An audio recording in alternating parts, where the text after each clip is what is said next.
こんにちは、かよです。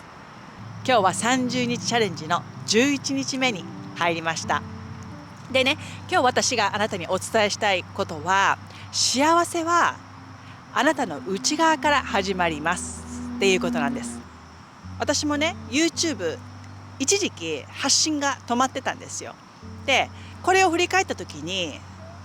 今日のテーマである幸せはあなたの内側から始まりますということで、私は外側のものにばかり意識がいっていたなと気づいたんです。だから発信ができずにいたっていうことにやっと気づきました。ヨガやマインドフルネスの学びを深めてきて、幸せは自分の内側から始まるっていうことは理解していたんですけれども、どうしても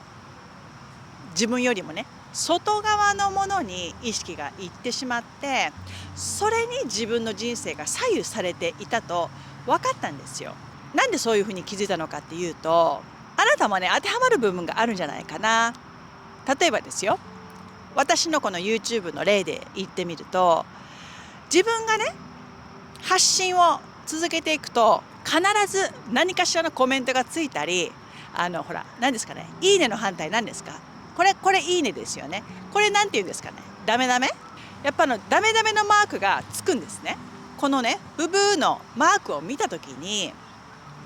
やっぱりね、そこに自分の感情をくっつけてしまって、すごく落ち込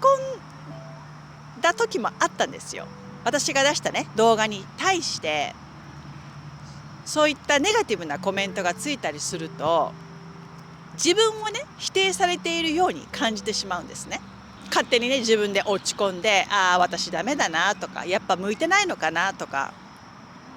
思っちゃうんですよ。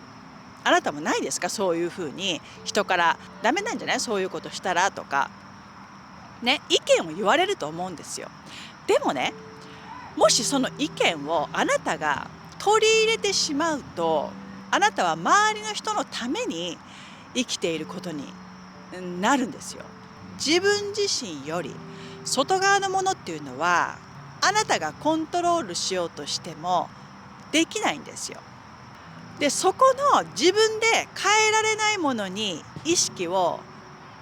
向けて、それに沿ってあなたが行動し続けていると、自分の人生を生きていないっていうことになるんですね。その結果、私は周りの声が怖くて行動できなかったっていうことに気づいたんです。私って周りの意見をベースにこの動画を発信してるのかなって考えた時に、その時ね、なんか吹っ切れたんですよ。あ、私ってね、周りの人の意見をベースにこの動画をやってるんじゃないと。で、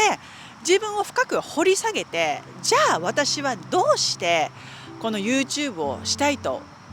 思っているのかっていうことを自分自身に聞いてみたんです。で、分かったのが、私が発信する内容で誰かの役に立ちたい、それが私のハートを動かすっていうことが分かったんですよ。で、必ずね、自分の意見に賛同してくれない人、文句を言ってくる人、何かしらケチをつけてくる人っていうのは、絶対発信をし続けている限りは出てくるんです。だけどね、私はそこにエネルギーを注がないと決めました。私が発信している動画をね、見ることで元気になりましたとか、ためになりました、ありがとうございましたとか、そういったポジティブな影響をね、私は与えたい。だから私はこの YouTube を発信しているんだと。ここが自分の原動力になるっていうことを突き止めました。で、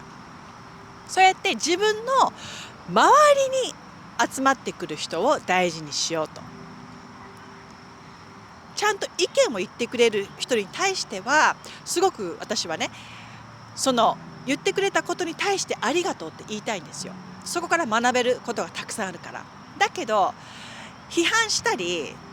意味もなくね、ネガティブなコメントを残してくる人に対しては、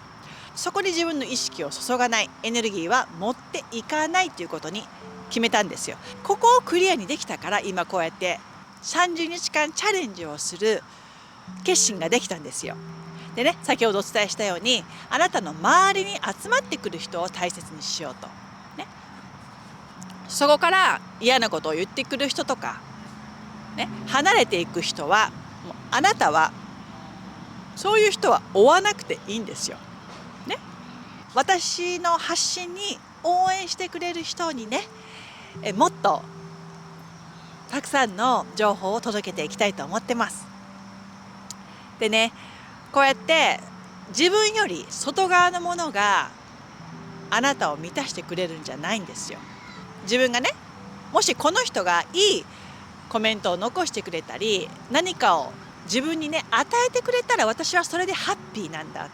て、自分よりも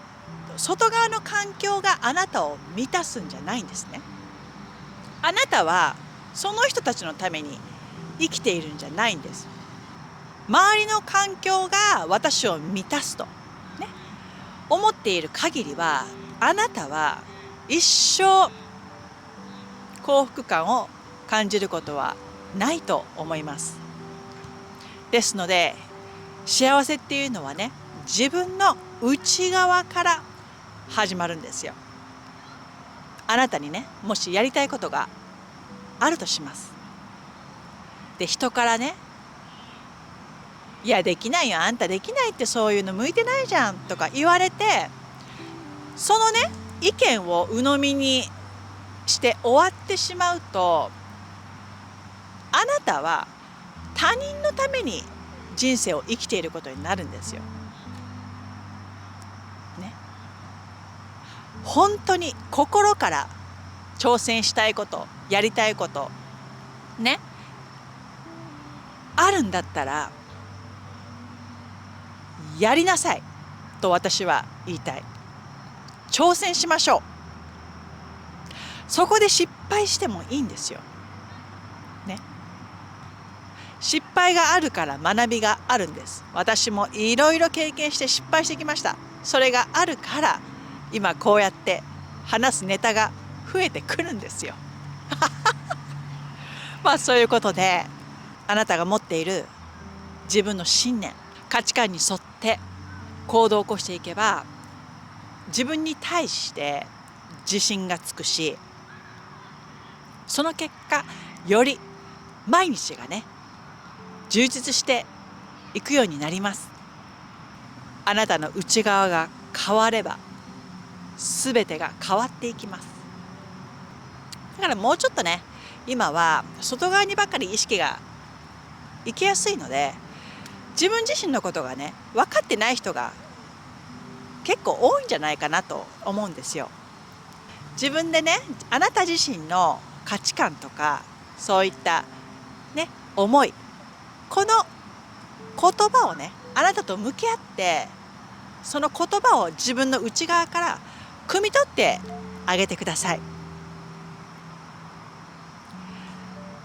こういった感じで今日は11日目終わりにします。それでは今日もあなたのスマイルマイルがたまりますように。また次回に。チャオ。